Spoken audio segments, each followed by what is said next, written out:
Amazing. My name is Andres, and if you are watching this on YouTube, make sure you subscribe to our channel, and we hope you like this video.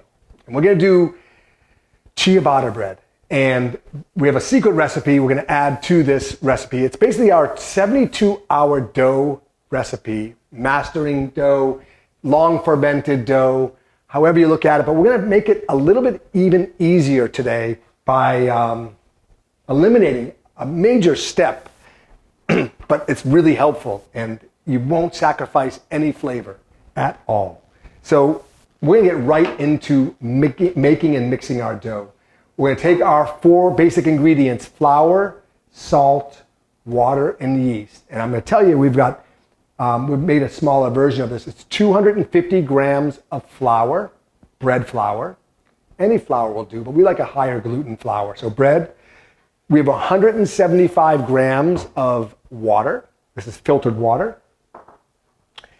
About 8 grams of sea salt and 1 gram of active dry yeast.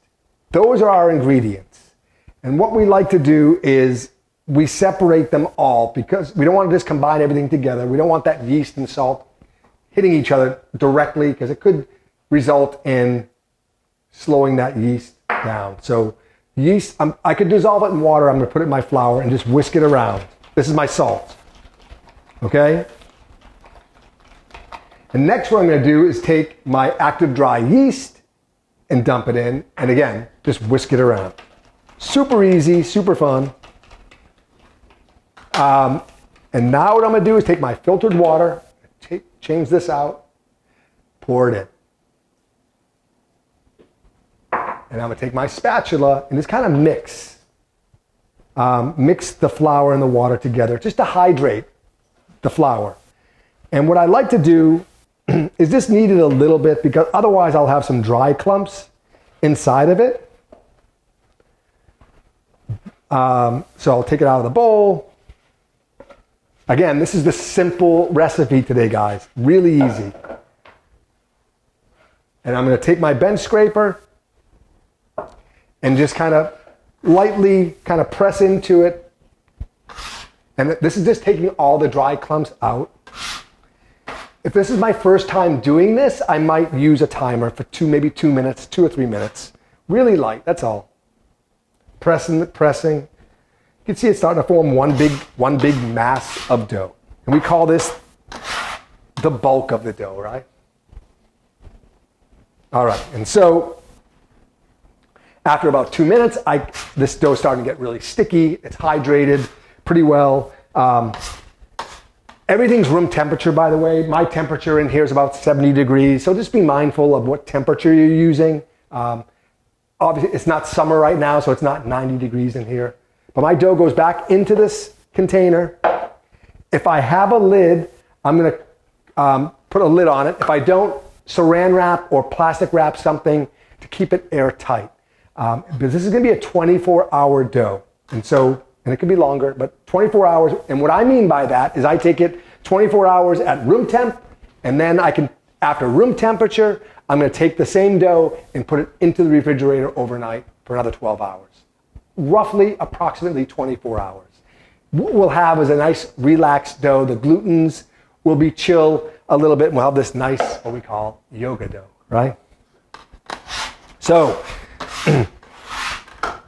I've already done that because we're in class here. So we've got some dough prepared, and this has been in the fridge overnight. It started out as a little bit bigger. You can see it's kind of doubled in size. And now we're going to get to the really fun part of making this bread. Because typically, if we're making pizza dough, we'll stop here.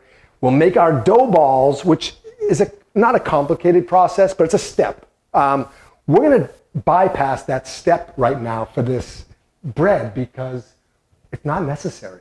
So this is going to be so simple. You're going to mix your ingredients. You're going to have your bowl, and you're going to remove it from the bowl and make your bread.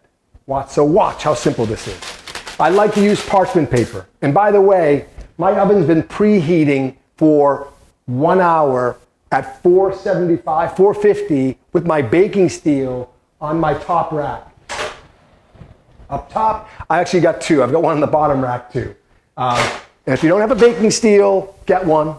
And if you're not going to get one yet, then use a pizza stone. That's fine. Not as good, not as cool, but it'll work.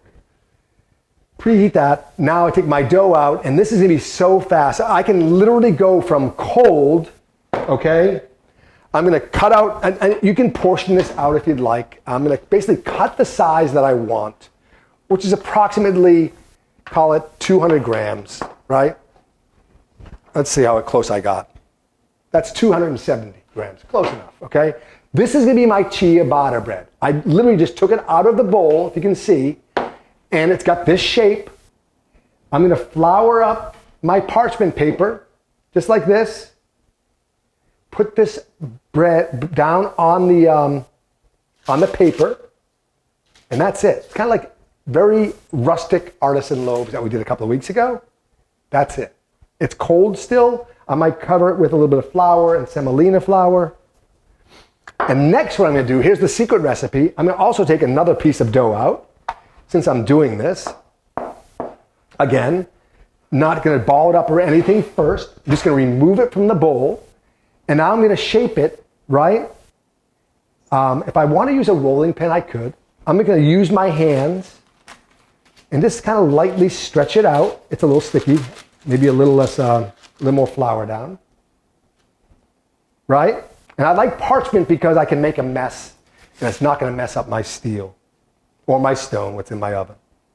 So once I kind of press this out, it's cold still, right? This one, if you can see, I'm going to cut some breadsticks out of it. So I'm going to make these really thin strips. This is awesome, by the way. Really thin. These bench scrapers are really nice for that. Boom. I'll make like 3 or 4 of them. And one more. Scrape. If you don't have one of these bench cutters, you can use a pizza cutter, the strips, just to kind of cut them. You can see I've got my ciabatta bread here. I've got my breadsticks next to it. Separate them all because they will stick together, right? Once they're separated, I might want to dust it lightly with a little semolina flour, right? And a little bit more flour. And now what I'm going to do is launch this into the oven. And my oven's been preheating for probably a good hour, so it's hot. I like the parchment paper with bread because I can use my peel. I can kind of just slide this off into my oven. So you want to watch me launch this thing. Grab my towel, boom. Literally just take this and launch it in. Super easy. And now what I'm going to do is I'm going to take my timer and I'm going to time this for about 10 minutes for the initial bake at 450 degrees. After 10 minutes, I'm going to open the oven up. I'm going to rotate my parchment paper. At this stage, I want to keep my my bread of my bottom. I want to elevate it a little bit, so I'm going to use my baking steel bracelets. Right? These are awesome because they can withstand high temperatures. I'll put 2 down and put my bread on top of that so I don't burn the bottom of my bread. Again, these can hold that temperature really well at 500, no problem. Put my bread on top, and we got our bread. It'll cook beautifully. So you don't have to wait here for the next 15 minutes. Let me show you what I did. Boom, cue the bread, right? You can see I've got my ciabatta loaf here. It's not too dark on the bottom because I used my bracelets. And I've got these incredible breadsticks. Look at these things. Totally rustic artisan sticks that these all baked in about, I think I did 10 minutes first, then about 5 minutes. 5 minutes elevated. I flipped the breadsticks over midway through. You can see they're kind of colored evenly. These make the best snack in the world for your kids. It's fermented bread, yoga dough, whatever you want to call it. It's just amazing flavor. The kids will devour them. You could sweeten them up. You could brush some sugar on top before you bake them. Really be adventurous, go to town, be crazy. But they're amazing. Literally, like, right, earth-shattering, right? They should be on the front page of the the Wall Street Journal how good these are. Anyway, that's it. Simple. Mix your dough, let it ferment for 24 hours, remove it, shape it, bake it. Shape and bake. Is that shake and bake? Shape and bake. Anyway, that's how we do our overnight bread. It's amazing.